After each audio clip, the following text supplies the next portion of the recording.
Right now, we're facing a man-made disaster of global scale, our greatest threat in thousands of years, climate change. If we don't take action, the collapse of our civilizations and the extinction of much of the natural world is on the horizon. The world's people have spoken. Their message is clear. Time is running out. The amount of carbon dioxide in the atmosphere now is 50% higher than it was in 1900.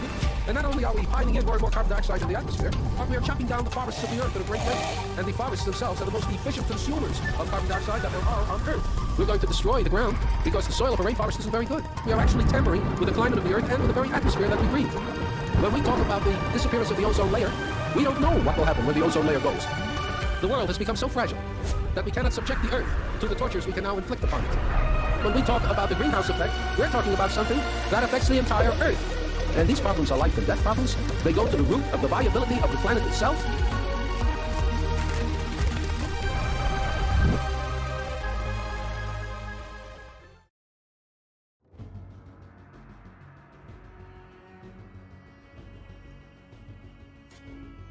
Halo, selamat datang teman-teman.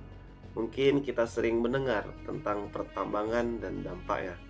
Tapi tahukah kalian bagaimana peranan kita sebagai masyarakat dalam mengelola lingkungan di sekitar area pertambangan? Pada hari ini, kami akan membahas mengenai partisipasi masyarakat dalam pengelolaan lingkungan dan kehidupan berlanjutan. Fokus pada sektor pertambangan. Partisipasi masyarakat dalam pengelolaan lingkungan merupakan upaya yang melibatkan warga dalam pengambilan keputusan dan pengelolaan sumber daya alam.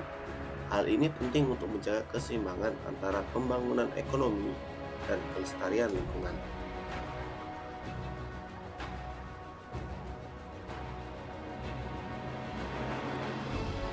Dampak pertambangan terhadap lingkungan dan kehidupan masyarakat.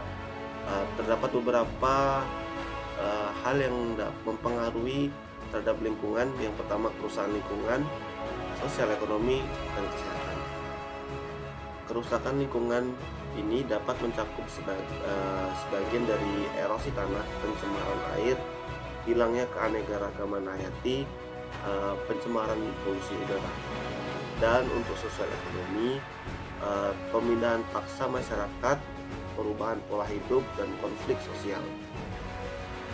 Yang terakhir yaitu kesehatan, mengenai tentang pencemaran udara dan air dapat menyebabkan penyakit bagi masyarakat sekitar.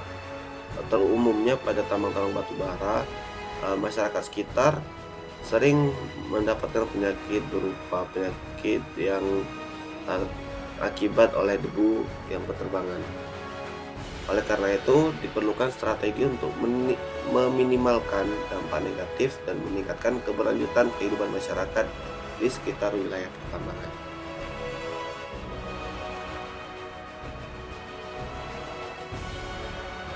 Bentuk partisipasi masyarakat dalam pengelolaan lingkungan, yang pertama yaitu konsultasi publik. Proses dialog antara perusahaan, pemerintah, dan masyarakat untuk membahas rencana kegiatan pertambangan dan dampaknya. Ini harus dilakukan oleh perusahaan pertambangan dan secara langsung disaksikan oleh masyarakat sekitar. Yang kedua yaitu pemantauan lingkungan oleh masyarakat, community based monitoring. Ini masyarakat dilibatkan dalam pemantauan kualitas lingkungan seperti kualitas air, kualitas tanah, ataupun kualitas udara. Yang ketiga yaitu mekanisme pengaduan dan penyelesaian sengketa. Masyarakat dapat melaporkan dampak negatif yang dirasakan dan berpartisipasi dalam proses penyelesaian sengketa tanah atau sengketa lahan. Yang terakhir yaitu kemitraan pengelolaan bersama. Kolaborasi antara masyarakat, perusahaan, dan pemerintah dalam merancang dan mengimplementasikan program pengelolaan lingkungan. Kebijakan dan regulasi mendukung partisipasi masyarakat. Di Indonesia ada beberapa kebijakan yang mendorong partisipasi masyarakat dalam pengelolaan lingkungan di sektor pertambangan. Yang pertama yaitu ada Undang-Undang Nomor 32 Tahun 2009 tentang perlindungan dan pengelolaan lingkungan hidup. Undang-undang ini mengatur tentang hak masyarakat untuk mendapatkan informasi lingkungan dan berpartisipasi dalam pengelolaannya. Yang kedua yaitu ada Peraturan Pemerintah Nomor 27 Tahun 2012 tentang izin lingkungan. Peraturan pemerintah ini mensyaratkan adanya konsultasi publik dan dalam proses penyusunan dokumen lingkungan. Yang terakhir yaitu AMDAL, analisis mengenai dampak lingkungan, yang dimana perusahaan proses penyusunan AMDAL harus melibatkan masyarakat sekitar untuk memastikan semua dampak telah dipertimbangkan.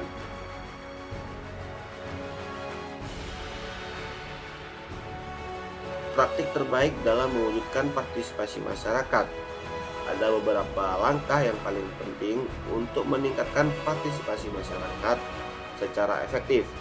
Yang pertama, ada transparansi dan akses informasi, di mana ini masyarakat perlu mendapatkan informasi yang jelas tentang rencana dan dampak dari industri pertambangan yang ada di lingkungannya. Yang kedua, ada pendidikan dan peningkatan kesadaran. Hal ini meningkatkan pemahaman masyarakat tentang dampak lingkungan dan hak-hak dari masyarakat itu sendiri. Yang ketiga, ada kolaborasi multi pihak, melibatkan berbagai pihak seperti pemerintah, LSM, akademisi, dan merumuskan kebijakan pengelolaan lingkungan. Yang terakhir ada program pemberdayaan masyarakat, melibatkan masyarakat dalam kegiatan rehabilitasi lingkungan dan pemberdayaan ekonomi berbasis sumber daya lokal. Jadi masyarakat sekitar dilibatkan dalam seluruh kegiatan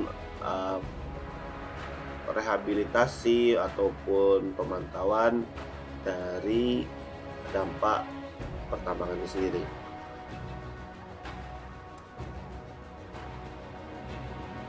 Peranan masyarakat dalam kehidupan berkelanjutan sektor pertambangan.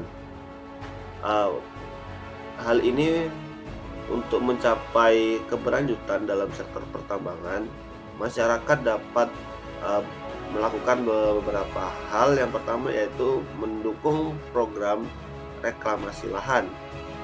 Nah, jadi masyarakat terlibat dalam rehabilitasi lahan bekas tambang untuk mengembalikan fungsi ekosistem walaupun tidak akan seperti semula.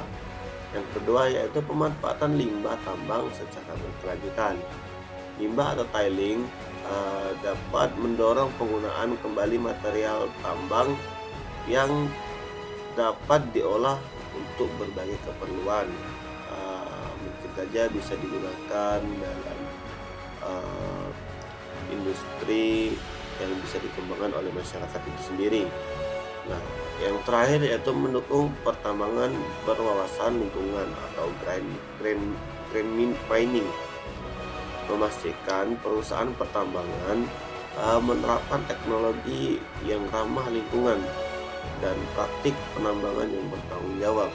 Jadi masyarakat ikut dalam pemantauan apakah perusahaan tersebut tidak memperhatikan good mining practice.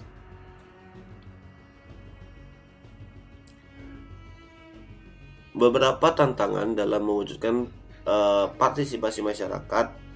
Yang pertama yaitu minimnya akses informasi. Hal ini menjadi sangat penting di mana kurangnya informasi yang diberikan perusahaan dan pemerintah kepada masyarakat membuat masyarakat seolah-olah buta tentang bahaya ataupun dampak dari pertambangan itu sendiri. Selanjutnya yang kedua yaitu kurangnya kapasitas masyarakat. Di mana informasi yang kurang, otomatis kapasitas dari masyarakat juga tidak sebaik itu. Ditambah lagi pendidikan yang terbatas dapat mengurangi kemampuan masyarakat dalam memahami isu lingkungan. Yang terakhir yaitu konflik kepentingan. Mungkin hal ini tidak perlu dibahas lebih mendalam, namun yang jelas perbedaan kepentingan antara perusahaan, pemerintah, dan masyarakat dapat mempersulit proses partisipasi.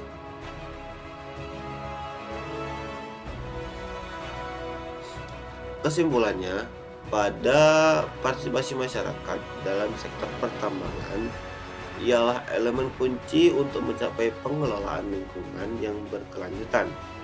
Dengan melibatkan masyarakat, tidak hanya dampak negatif yang dapat diminimalkan, tetapi juga peningkatan kesejahteraan ekonomi dan sosial dapat dicapai. Peningkatan kolaborasi, transparansi, dan pendidikan akan membantu mewujudkan pertambangan yang bertanggung jawab dan berkelanjutan. Yap, sudah mencapai pada ujung dari video pada kali ini. Terima kasih atas partisipasinya. Saya Muhammad Fajar Maulana Ardi. Akhir kata, wabillahi taufik wal hidayah. Wassalamualaikum warahmatullahi wabarakatuh.